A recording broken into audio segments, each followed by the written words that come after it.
Okay, hi everyone. So I wanted to do just a close reading of some of these poems, particularly for some of the authors that might be a little bit more difficult to go through. So I'm split screen right here for a second because you can see here on your side that the first poem I'm going to go through is Quaker Graveyard in Nantucket. So this one's by Robert Lowell, who you read for this week, and there's quite a bit of poetry in here by Robert Lowell. So I'm going to walk you through some of this line by line. I'm going to actually zoom in a little bit on here so you can see some of the pieces when I exit out of this for a second. I'm going to start with this one because it's the easiest one of his more popular ones to start with, and then we can kind of just sort of take it from there.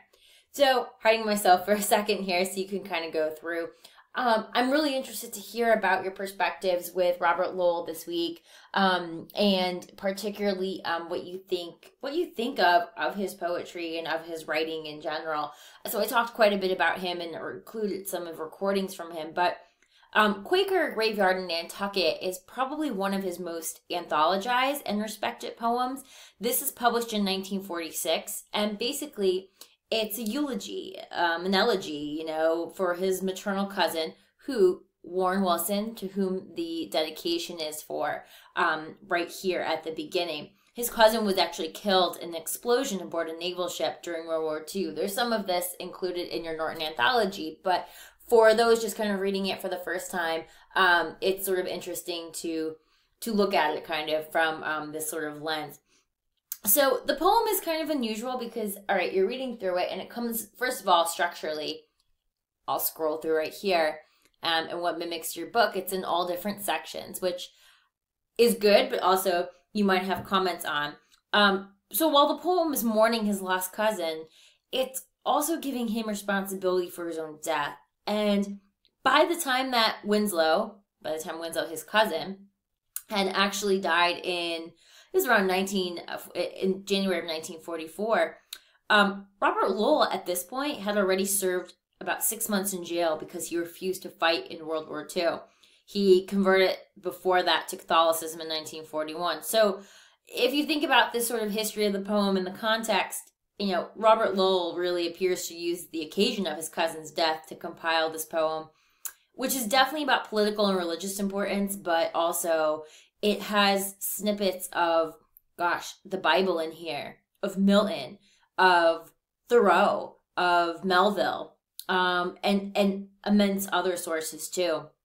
And the poem also uses the occasion of, the untimely death of a relative to kind of put together a poem that talks about sort of the way humans, kind of desecrate nature and self-destruction and the times of war, and how we're always present in this form of God, but we can never, he might forgive us, but cannot forget. So it's the tone of this poem. I'm sure reading it through as well, you probably had a lot of different reactions to it in some of the pieces. I'd like to just take you through a couple of the lines and hopefully make this a little bit easier as you're going through of some of the work here. So Nantucket is obviously in the setting and in the title here, off the coast of Massachusetts, and some of you might have been there before. Basically, it's a whaling capital. Now there's a huge whaling museum in the main city. We know whom this is written for, his cousin who's passed away and during World War II.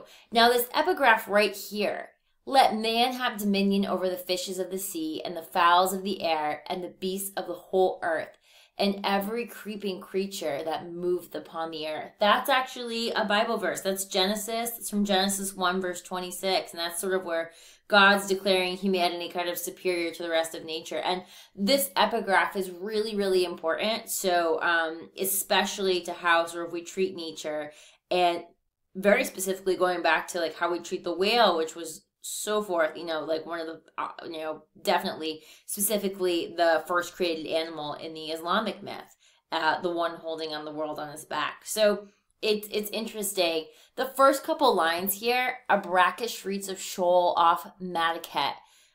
The sea was still breaking violently, and night had steamed into our North Atlantic fleet when the drowned sailor clutched the dragnet."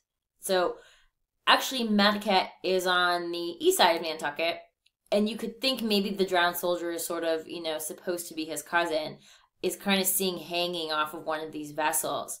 The early lines here, actually, light flashed from his matted head and marble feet. He grappled at the net with the coiled, hurtling muscles of his thighs. The corpse was bloodless, a botch of reds and whites. Its open, staring eyes were lustreless dead eyes, or cabin windows on a stranded hulk heavy with sand. We weight the body, close its eyes, and heave it seaward whence it came, where the heel-headed dogfish barks its nose on Ahab's void and forehead, and the name is blocked in yellow chalk. Sailors, he pitched this portent at the sea, where dreadnoughts shall confess its hell-bent deity, when you are powerless to sandbag this Atlantic bulwark. Faced by the earth-shaker, green, unwearied, chased in the steel scales, ask for no Orphean lute to pluck life back. The guns of the steel fleet recoil and then repeat the hoarse salute. These are really interesting lines here. You almost see passages of like where you have a drowned body being compared to a drowned ship. Like, well, not even a drowned ship, but a shipwreck, when we think about that too. It's very interesting because this poem is titled Graveyard in there, and that's very applicable to like the ocean, the graveyard of the ocean, where ships, sailors, etc. The way he sort of describes these going down, or it could be an actual graveyard in Nantucket too. Here's the reference to Melville, Ahab. This is a key character in Moby Dick. That's something that you definitely want to know. He talks about the ocean being sort of this place where the heel-headed dogfish barks its nose. Bark can also mean kind of like to break. Yes, bark can mean like a dog, but can also mean kind of to break in this particular instance too. And especially through lines, I would say about 8 through 12 in here, a lot of these come directly. If you were to go back in literature and read Thoreau's Cape Cod piece, this comes directly from where Thoreau actually sees a shipwrecked, or, being compared with that drowned body to a drowned ship. He sees a shipwreck, and that's sort of what he writes about. So he's taking passages from Thoreau right in the beginning here, and from Melville, two really key American authors that we have early on. And as you go farther along down too, it's more of reference to the body, but the body as referred to back going through some of these sort of ship focus that you have kind of in here. It's interesting then you move on to the second sort of part of this.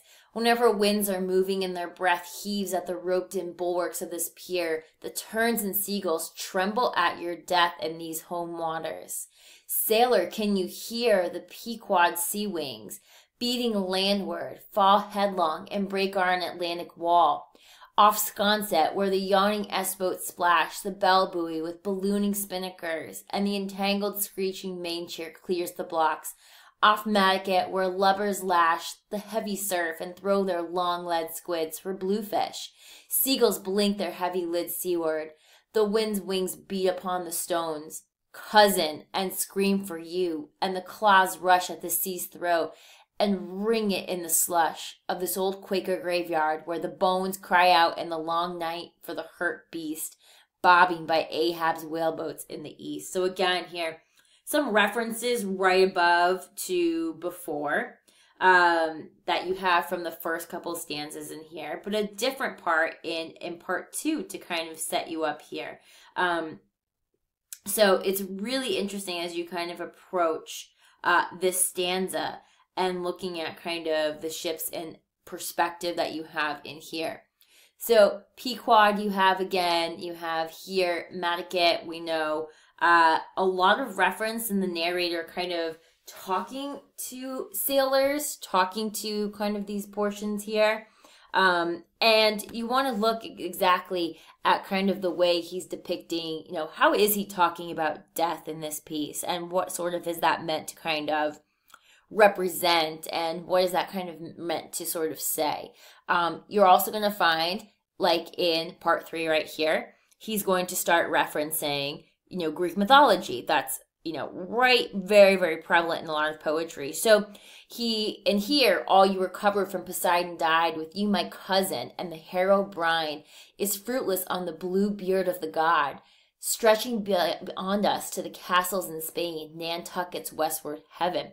So here, like, the narrator is definitely telling the sailors that they cannot protect their ship and themselves against, whatever's coming up against the stormy Atlantic. And here's where he talks about Poseidon, or he's also referred to as Neptune from Greek mythology.